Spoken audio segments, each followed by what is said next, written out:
Today, you've got an opportunity to win a free copy of the Paul Sector Mair longsword translation and the ability to hopefully do an interpretation of Paul Sector Mair's Schiel. Tough nut to crack. Can we get it to happen? Next.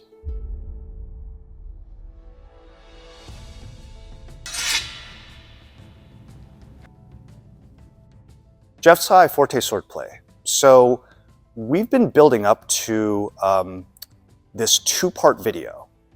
So today will be the first video, and it will be regarding Paul Sector Mair's Schiel.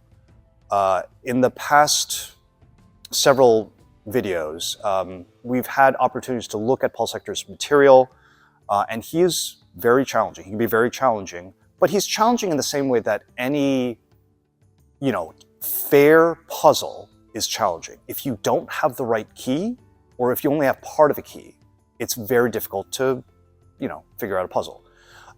So one of the things we've been doing with this channel is to actually provide broader fundamentals than I think people are typically working with.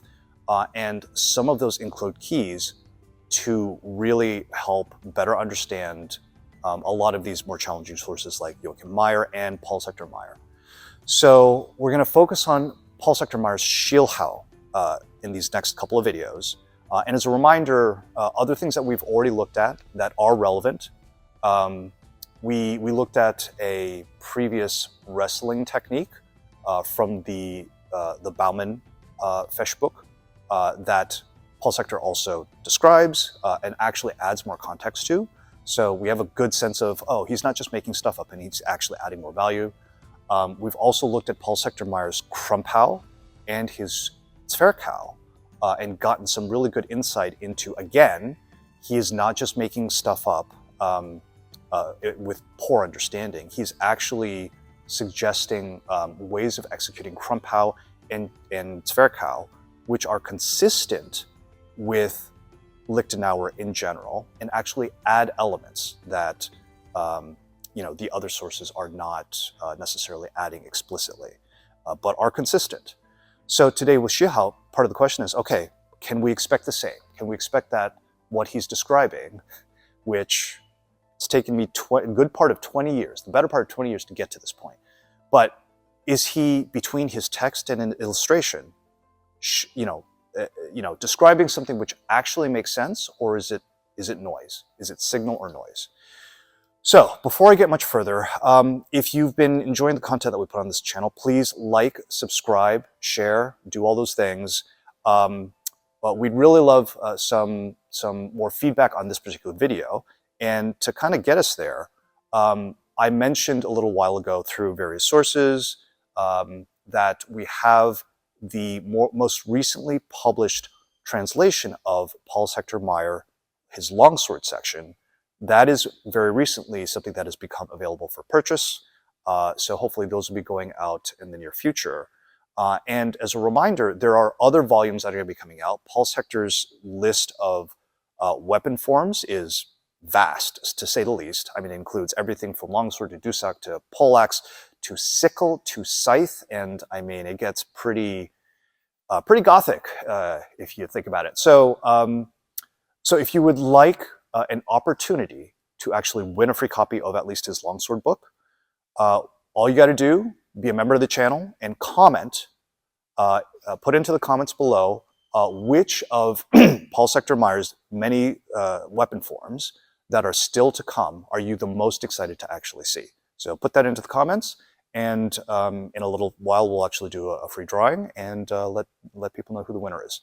So so that's all you need to do to actually get a chance to actually win the free book.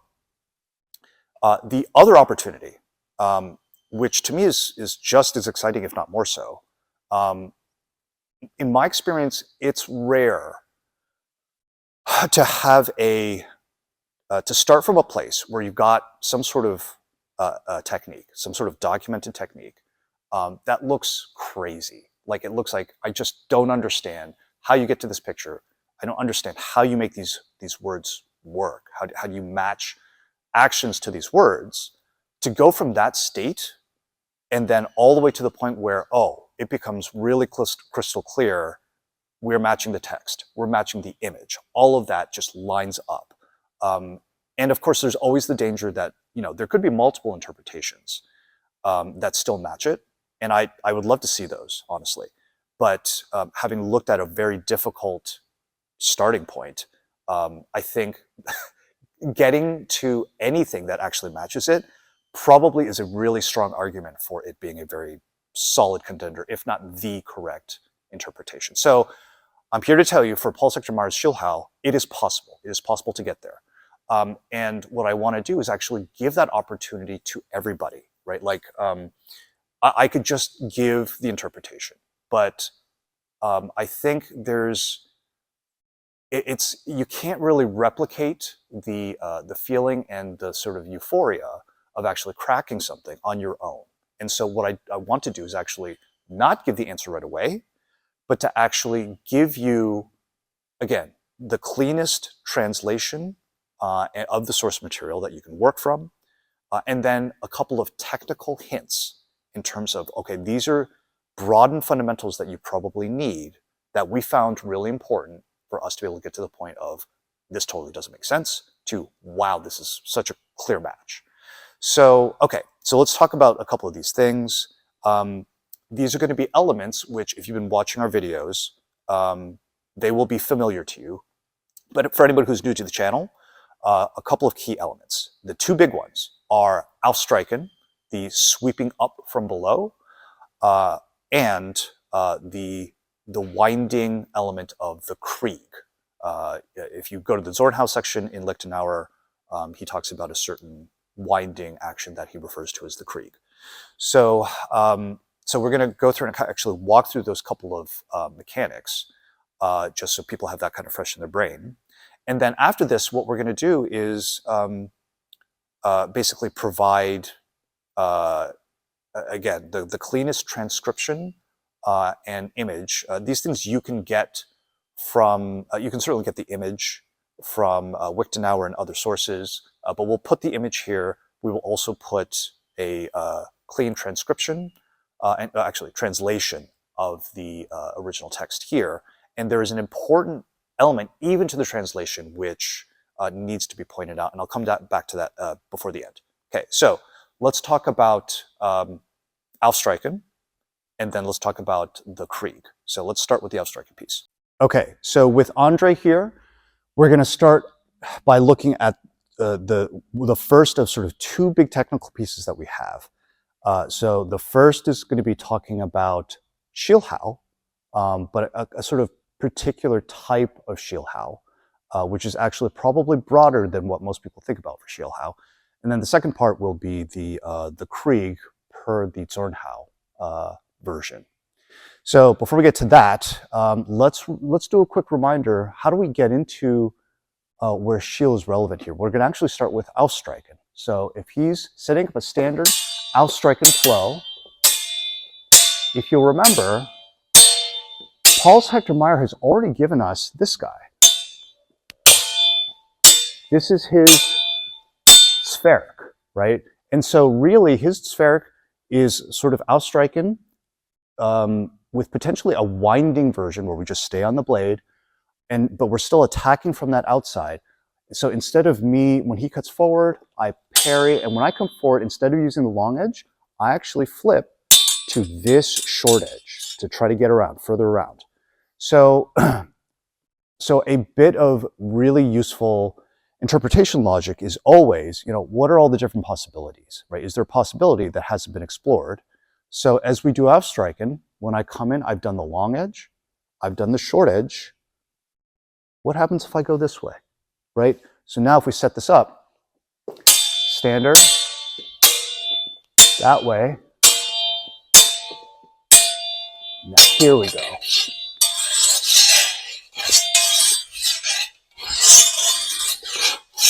So what is going on here? So we're gonna break this down. So when he cuts in, so when I come in, I'm gonna cut in with this short edge, okay? I'm coming in, and so you'll notice if he doesn't parry sufficiently, I'm gonna end up here. This is basically a Schiel, right? I'm doing basically a Schiel from this side. So what he's doing then is he's going to sweep me past his central line, basically a crump, right? And then as he does that, he's going to come back. And if I do nothing, he's going to hook me, right? So when he comes, I'm going to sweep that past with a crump. And this is where we come into our flow, okay? So just as we had sort of a flow for Aufstreichen with the long edge, attacking with the long edge, we had Aufstreichen attacking with the short edge from the outside, the spheric version. And now we have this pattern that I would sort of ascribe to a potential Schiel pattern for Paul Mair's Schiller pattern, okay? So a couple things to note about this, right? So fundamentally, you notice what's going on is I'm doing a Schiel and then crump. Schiel, crump. Schiel, crump. So I'm saying it so that you recognize the sort of functionality of the things that I'm doing. But if you look at the mechanics, everything at the end of the day really just ties back, from my experience so far, to standard cutting patterns, standard movement patterns with the sword. So we've got Zorn, okay, Zorn. We have crump. So the same sort of cutting pattern with the Zorn, except instead of cutting through the X, we're cutting to the X and running off, which ties back to the mechanics for crump. So then what's cutting through the X when we're actually using the short edge? This seems to be the family of mechanics for Schiel, okay? So again, what seems to be happening is I'm doing a cut through here with Schiel and then crump over here, Schiel, crump, Schiel, crump, okay? So that cutting through the X, or variations of that using the short edge, seems to be really key to Schiel. The other thing that's really important to recognize here is the footwork. Again, I think one of the things that Paul Sector may be offering is broadening of things, right? So most people are used to thinking of Schiel. Someone's coming from an attack, they'll Schiel this way, right? This foot, almost like a ox kind of position. Someone's attacking this way, Schiel, okay? So rather than that, I think what Paul Sector Mair may be asking us to do is to actually go in. Step in with the Schiel, okay? And also, so this allows us from the Schiel position to then step out and away for the crump piece. Okay, so we've talked about the blade piece, we've talked about the footwork piece, and actually broadening it so that we're not always in a untwisted position with Schiel, but actually getting into the twisted version as well. So all of those particular mechanics, super useful. The other piece is the tactical part. So reminder, we're going to come back to this in a little bit, but Paul Sector has a approach where he's actually talking to different people, right? He'll talk to one fencer and say, all right, this is what you're supposed to do.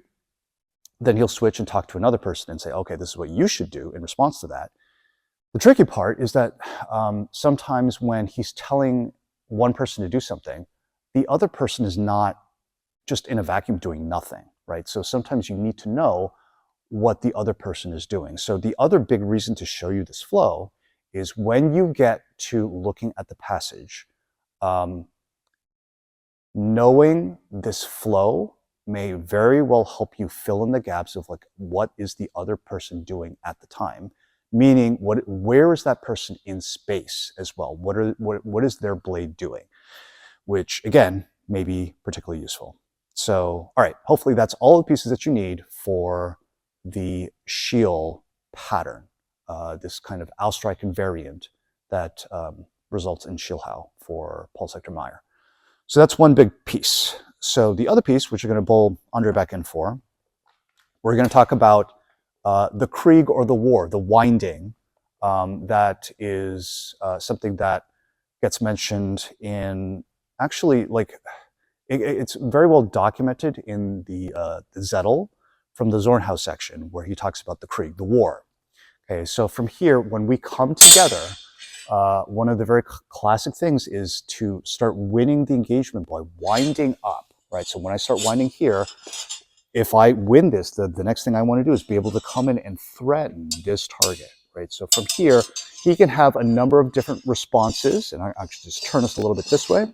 So as I come in here, he could do like a minor response by kind of doing this, but he can give like a big response. If he doesn't give like a big response, come back up for a second. If he doesn't fully close this out, I can still potentially thread the needle and get him in this little bit of a triangle between his sword, his shoulder, and his elbow, right? So if he wants to make sure I cannot get that, this can result in a big crump. And from here, I can wind to here.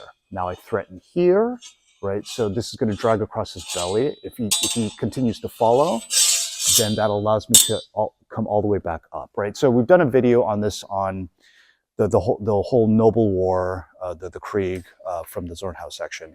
So yeah, so keep that particular piece in mind. In fact, a couple other points to kind of point out. Two things. So from here, when we come in and he does the parry, when I come here, remember this whole idea of like, so just as from above, plow against ox, I'm sort of winning by having my strong against his weak with ox against plow. The reverse then becomes true, where from below, I've got my strong against his weak, my plow against his ox. Okay, so from here, this position may be a very useful position to kind of keep in mind. And finally, it's worth remembering that these kind of positions can be done obviously on both sides. So instead of from here, we can certainly be doing it from here. Okay, so keep that in mind. Okay, so that was the Aufstreichen into a Schiel variant for the first piece to keep in mind. Second piece is the Krieg War.